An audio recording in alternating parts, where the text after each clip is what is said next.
पुढील महत्त्वाच्या बातमीकडे नंदनवन पोलीस ठाण्यात हद्दीत शिक्षण घेणाऱ्या तरुणीवर हल्ला करण्यात आलाय।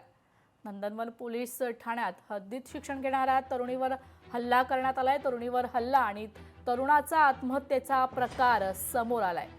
तरुणाचा मृत्यू झाला तर तरुणीवर सध्या आता रुग्णालयात उपचार सुरू आहे। नंदनवन पोलीस ठाण्यात हद्दीत शिक्षण घेणाऱ्या तरुणीवर हल्ला आणि तरुणाचा आत्महत्येचा प्रकार आता समोर आलेला आहे। यामध्ये तरुणाचा मृत्यू झालाय तर तरुणीवर सध्या उपचार सुरू आहे। मात्र तरुणीने हा बनाव निर्माण केल्याचा पोलिसांचा संशय आहे। काल सकाळी 3:30 वाजण्याच्या दरम्यान पोलिसांना या घटनेची माहिती मिळाली।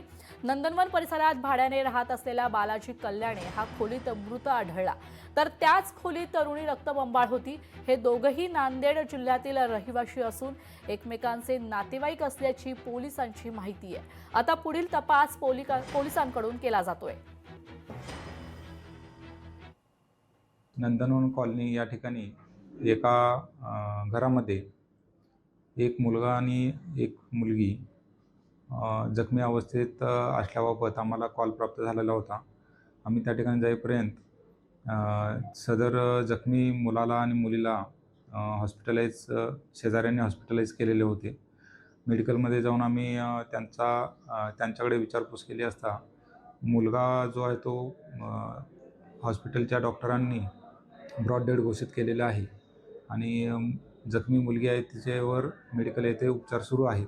त्यात तपास सुरू आहे। लोकशाही मराठी ऐका, पहा, जागरूक रहा।